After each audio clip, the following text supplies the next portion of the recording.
La Gemara, we are up to Daf Pei, and up to Daf Pei. So basically, in the Mishnah, we said, and because the Mishnah is cryptic, the Gemara is trying to understand the Mishnah. The Mishnah said that it's a Reitzeach, which literally means a murderer, that got mixed up with others.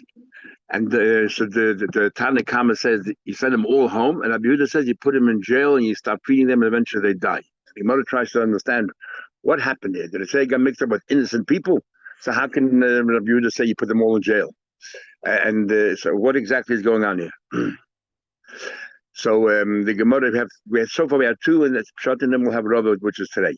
So one Pshat was we're talking about a bunch of murderers were already determined that they are going to be killed, and then you have this one person that was already tried in the Bezdin. The Bezdin already made up that this person is guilty, but they didn't have a chance to actually formally pass down the sentence.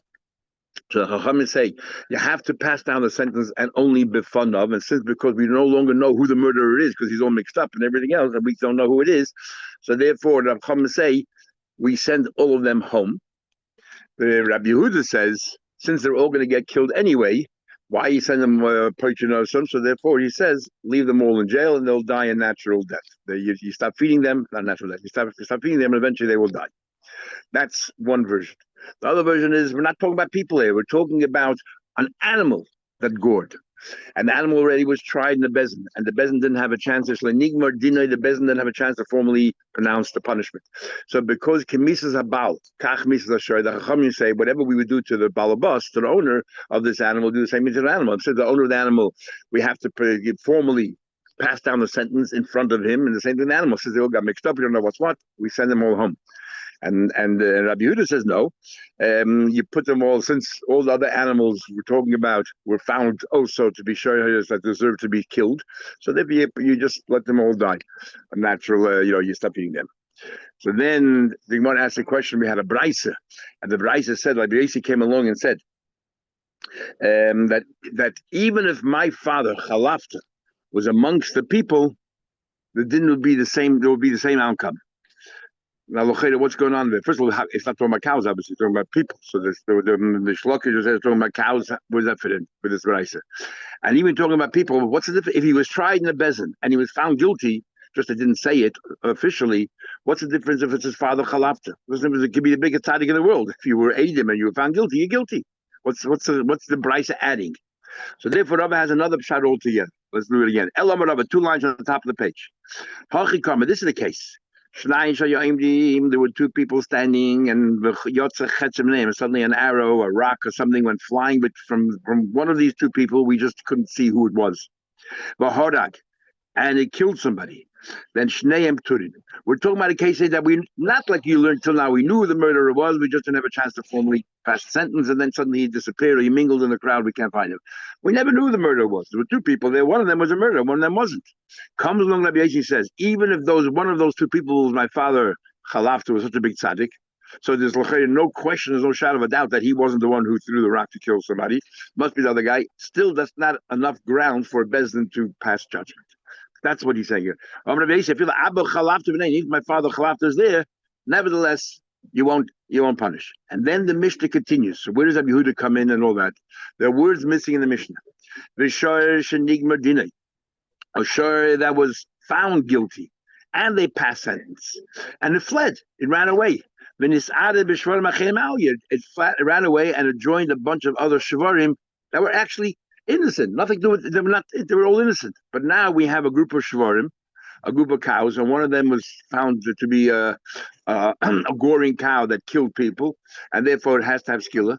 And since it's a suffix, the din is that all the animals now are asa bahana. All the animals are asa bahana. So therefore, the Chachamim say soiklin oisai. These are the words missing in the Mishnah. This line.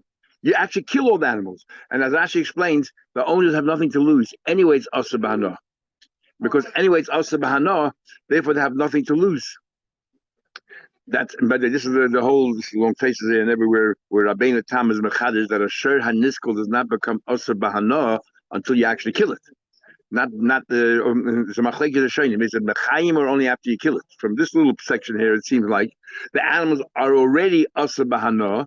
The balabas that has no benefit from animal even while the animal is still alive, and therefore we're going to kill all the animals. Might as well give them a skilla.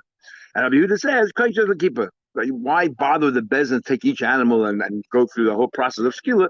Just put them in a pen, don't feed them, and they'll all die. So, so that's a whole different shot of the Mishnah. Says the Gemara, but Tanya, we learned in a brayse, and this is it's not a question. We learned the brayse para shehei misa. If a para killed, if a para killed, and afterwards the para gave birth, the question is, what happens to the baby calf? Let's say, what happens to the animal? If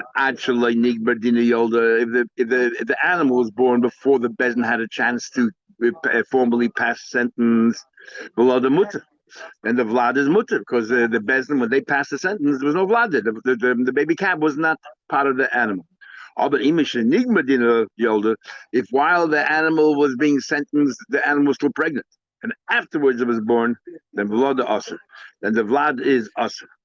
Why? Because uber yerech imay, the baby cow inside the mother's womb, is considered another limb of the mother, and therefore is included in the Gemara din. So because there is a machlekes of uber yerech imay or not, do we say that the fetus is part of the mother or not? And see, the Gemara holds that it is. Now, what happens if nisared ba'chedim? What happens if this animal now that was found, that was sentenced, suddenly fled and got mingled with other animals, and then achedim, and then this into with a third. Then from those animals, it went to another flock, and now it's like two sveikas, koinsin oisel lekipa. So in this case over here, what do? We just put them in a pen and we leave them over there. In other words, let them die. And Abelazar B'Shimon says, "Mevin oisel lebezin v'seikin oisel." Abelazar says that that you bring them to the bezin to give skillah. Exactly machlekes the way we had in the Mishnah, the way Rava learned pshat in the Mishnah. So this brayse supports Rava. Now l'chayr it's a svek here. We have a confused. So it goes to one group, and then from one group it goes to another gurp, and there's a machlekes in Tanaim if svek is also or not. So what those who hold that svek is mutter, which is the halacha, so they learn pshat here. Not a small part of the achedim went to a third, to another. The whole middle group joined a larger group. So what's the chiddush then? It's only one suffix here. The chiddush is we had a concept in Ksubas in the end of the first page, a thing called two roives. Sometimes it's not enough to have one roiv. We need to talk about a girl who's raped, whatever, depends in the city or out of the city, who are the people coming in. So there's if someone to us to her or not. So we say sometimes you need two roives.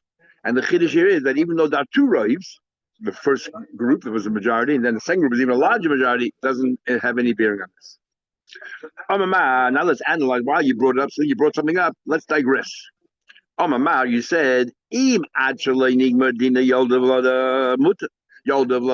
telling me that if this baby calf was born prior to this judgment, to the sentencing, it's mutter. But you have to ask yourself, what about the goring itself? Was the animal already pregnant during the goring? So the uber was part of the goring, was also involved in the goring. So why is it because it was born? Why is he suddenly scot free? Even though while it was born, the animal was pregnant. Let me ask a question. What Rabbi said, Vlad Hanagachas. Rabbi is talking over there about a case where, regarding the base of Mikdash, we're allowed to use certain animals. So Rabbi says, a Vlad Hanagachas, the Vlad of an animal that did the goring. And when in a case where we don't kill the animal, for example, it's the owner who knows that his animal did it, but we're no aid him. Or there was one aid, so you don't remember. You need two aid him. You don't have that, so in a court of law, nothing can happen. Nevertheless, he says you now bring in the base of English because it's a taiva. You cannot bring in the base of English. He, why? She, who's usher? He, the vlada nakhu. We treat it as if both were involved in this crime. So what are you telling me, that if the baby was born before the sentencing, the baby is innocent? No, he's not. The baby was involved in the goring. So therefore, even though the animal now was born, the sentence of the court should go on both, because they both were gorers. In that case, you have to age and everything. Then he continues, Vlad Hanir Bas. A Vlad Hanir Bas is also, if someone was an animal, and the animal was pregnant at the time, not only can't you use this animal, in the case where they're not, not only can't you use this animal on the base of Migdal, in the base of Mizbeach, but also the Vlad you can't use. The Vlad Nibu. There's a famous question of Kireg in the Chuvas, and he doesn't really answer it, but it's an interesting question. So he says, how can we in the Gemara actually we encourage to have relations with your wife when she's pregnant because it gives more chizur. So you ask the Shaila, how can you have relations with your wife when she's pregnant? You're having relations with your daughter because it says right here when you're a behemoth near bas. It's not just the mother, but also the baby calves also. And therefore, you can't bring them as back. So how can you have a relationship with your wife when she's pregnant? If I remember correctly, he starts tzorchin, and then everybody goes to town with it. Sorry? Yeah. The question is better than the answer. It's an interesting question. Anyway, so Gemara says this is how you're supposed to read the Braisa. Ema say im ad shaloi nigma dina. Ema say yes. Im ad shaloi nigma dina ibra. It wasn't pregnant at the time of the goring. It became pregnant after the goring. And 7 months later, somebody brought it to the Bezdin, the Yolda, and gave birth. So if it became pregnant, either became pregnant after the goring and gave birth before the Bezdin, then the baby calf is mutter. The mutter. But im mishenigma dina ibra the Yolda. But what happens after the Gemar din? For whatever reason, they didn't carry it out straight away. Animal lost something for a while, fell pregnant, and then gave birth. Then that child is usher. Why should the child be usher? Because it was born from a shod haniskul. It was born from an animal that had to be killed, which is usher bahana. So therefore, the baby is usher. That's what it's talking about here. So it's not the bezdin psak whether it refers to the baby or not. It's once the animal, the mother has been established that this is a haniskul, usher bahana. The baby that became pregnant afterwards is usher. 1 second. It's not so simple. There's always a father involved. So there's an argument if you have something, we had Mitzachim and other places, if something is heter and something is mutter, joined together, what's the final product? So the one who says, the one who says, I want. That is also that you have a heter and an iser together produce something. It's over there by the oven and the bread. But if together produce something, it's still us. So okay, I understand. The mother was us, even though the father was mutter. That calf is us.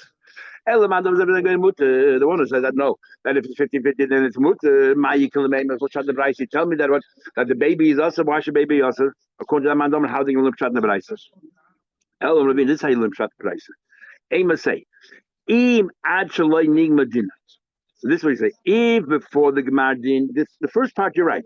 Fell pregnant after the goring, gave birth before the sentence. Ibra the Yolda below the mut. The im ad shaloi nigma din ibra. What happens if it fell pregnant before the Gemar din? Nigma din Yolda. And then the Gemar din, after the Gemar din, it was born. It wasn't involved in the goring. It was born. It became pregnant after the goring. And then the bezin made a psak, and then it was born afterwards. So what happens in this case? Pregnancy happened before the bezin sentence, but after the goring. So the baby was not involved in the goring at all. And now, but during the sentencing, the mother was pregnant. And when the bezin handed down the sentence to this cow, it said this cow is just a minuscule, and the baby was inside.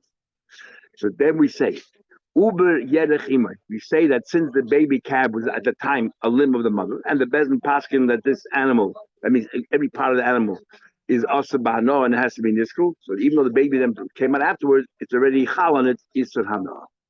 Uber Yedech Imay. It's no Zeved Goyim anymore. Zeved Goyim is only talking about, we thought we're talking about here, after the sentencing, the animal, the mother already became also bahano. When you become also bahano, only one bezin paskins.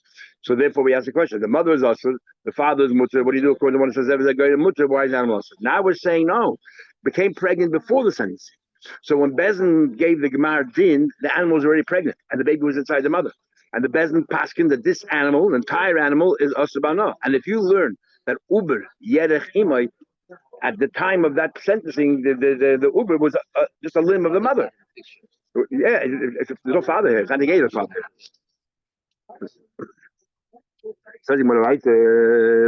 It says in the Mishnah, Kol Chayovim is. It says in the Mishnah, let's say if you have different people got mixed up with different things. So we says, for example, the Niskolin got mixed up with the Nisrafin. Whenever it says one got mixed up with another, the majority are the Nisrafin, the minority are the Niskolin. And now we don't know. And there was a bunch of people that had to get burnt. So one guy had to get skilla. What do we do? So we had a machlek. According to Rav Shimon, he said, "What we give the lighter punishment?" So according to Rav Shimon, the lighter punishment is skilla. You give the most skilla, even though that's the meat. And according to Rachamim, the lighter punishment is safe. You give the most safe. Yeah, exactly. But based on their other argument, this is what that would be the outcome. And okay, so that's what the Mishnah says. And the Mishnah says because the lighter punishment is included in the stricter punishment, so you're basically carrying out the right punishment for everybody. So the Gemara. So what is he from here? From here, it's clear that someone that was born for a more Mohammedan thing is also Muslim of a cow. The Gemara talks about if you're Misa and then you said Misa, you give Malchus, is that included? The Machlek is there whether you say that or not. So that a Muslim of a automatically includes the double cow. So you can therefore give the double cow punishment. What are you asking? What do you answer about Moed says it doesn't? It's a machlekes bahasra where they have to be definitive about exactly what the punishment is, or just tell them an argument you're going to get a punishment. What we're talking about here, this has nothing to do with Musa Dabakal. You know why? This follows the opinion. He said by Stam, you said you're going to get Misa without specifying skill of favor heading chenek. One time it said that the only way you kill is with Adim, and you need Bezdin, and you need Hasra warning. You just got to tell them generally you can be Chai Mrs. Bezdin without specifying which one. So therefore, that's why here it's not Chomer Davakal. Every miss is included in your Hasra. They're all there. You didn't specify whatever it is, so they're all included in the Hasra. Rabbi Yehuda is the one that says, you have to tell him which mitzvah it is. Now, the Gemara explains what's the machlekes. The Tanakama, Yalev learns out from the Mekaishish. The Mekaishish, they didn't know which mitzvah to give. So what kind of star did they give there? They had to say, you're going to get mitzvahs bezin. We just don't know which one. Remember, a few days ago, Moshe Rabbeinu didn't know which mitzvah. And Rabbi Yehuda says, Mekaishish Hashaisha, don't live from Mekaishish. Moshe Rabbeinu didn't know anything about it. The whole thing was the Hayrah Shah from beginning to the end. Really Hasra, because it's not a valid Hasra. Really Hasra has to tell them exactly which mitzvah it is. There was a Hayrah Shah to teach people a lesson, which makes the question we asked the Mashal last time. Then, if it's a Malacha Sheikh Lagufa, Moshe Rabbeinu couldn't kill him anyway because they didn't give proper Hasra. It's only because Abish decided to kill him. But Abish knew it was a Malacha Sheikh Lagufa. So why would Abish agree to kill him? Mitzad we couldn't kill him because there's no Hasra, according to Rabbi Yehuda. It wasn't a proper Hasra. It was the Eibush Shah, but according to the Eibush, he didn't deserve to die because of Allah Shazikul Gufa. He knew what his intention was, Hashem Shemai. So that is the conundrum. How does call the Ministrafim? Says the Gemara, very interesting here. Masculine Rabbi Yecheskel had two sons. He had a son called Rabbi Yehuda, which we see throughout Shas. Rabbi Yehuda Rabbi Yecheskel, which is learned by Rav, learned by Shmuel. And he had a son called Rami. So he was learning with him, Rami Brei, and his gifts in the mission was exactly the opposite of ours. Not Niskalin ben Nisrafin, but Nisrafin ben Niskalin, which the majority of people would deserve skila, and a minority would deserve sreifa. Rav Shimon Yedayim b'skila. Rav Shimon said you give skila. Why? Shaseifa chamura. You always give the lighter punishment, and the sreifa is stricter. But Rabbi Yehuda said, "Father, Tata, loitisna hachi. You're learning wrong. You're telling your father you're learning the Mishnah wrong." Because if that's the Mishnah, so who were the majority? If you're going to tell me that Nisrafin is in this column, so who are the majority people? Majority people are skila. So you know why Rab Shimon says he should give skila? Because they're the majority, not because Sreif is more chomer and skila is lighter. It's because they're the majority. My you say they do, but Niskolim, most of them is Niskolim. Ella, hey, asnes. So his father said to him, "So how should we learn the Mishnah?" So his son Rabbi Yehuda tells him, Hanis Kolin, do we have it? Hanis Kolin bin Esraf, Majority on the Srafi. The Chaydi should get Streifa. Says Rabbi Shimon, nevertheless, he gives Skila because that's a lighter punishment. Rabbi Shimon, you never Skila, Shaseifa Chamura. So Chizkiah asked his son, Yehochiv, so, Amos Seifa, look at the next part of the Mishnah. The Chachamim Maimrim, Yadoinu B'Sreifa. In this case, he gives Streifa. Right? So according to you, the reason why he gives Streifa should be because that's the majority according to you. So tell me, Shaskila Chamuda, why did they add the word skila as Chamur? The reason is because the majority was Nisrafin. Table no Nisrafin. So Abiyah answers his father, what do you say? The Rabbanan are not giving a reason. The Rabbanan answer back to Rab Shimon. Rabbanan come to Rab Shimon, the skila Chamuda. The reason is because the Nisrafin are the majority. But what you say that Sreifa is strictly shows not so. Amalei Shmuel Rabbi Yehuda. Shmuel then turned to Rabbi Yehuda when he heard about this conversation. To Shinna, you sharp one. Like Taimel Abuchachi, you don't talk to your father this way. You don't tell your father you made a mistake. The Tanya we learned how to show your aviv over divided. You saw your father over divided. Actually, it's machlek. It's same machlek the Rambam the Tur. Your father's a Rosh. You have a mitzvah kibbutz of emanat. But the chayda, this is over divided. Not what we mean when we say Rosh. You talk about a mamzah. A mamzah is chay b'kibbutz of emanat. It's not the machlekes of. This is not really a Rosh. A guy did one of Ada. Maybe even b'shegig. Well, you know Abba about divided. You should never say be direct. Ta, you're over divided. Elohim, let's say to him, Abba. Right now we think this is how you read it. Kach kosev b'toida. This is what it says in the Torah. So Gemara says, why is that any better? It's pretty, in a way, it's even more degrading. Save, haina the same thing. You're degrading your father. Ela oimla, you say something. Abba, father. I know. I noticed a pasuk mikra kosev b'toida kach. Don't direct it to your father that he did something. Don't make it his. Just say, stop. I'll bring up a sugya now. It happens to be I read or like six. I don't know. And then you figure it out yourself.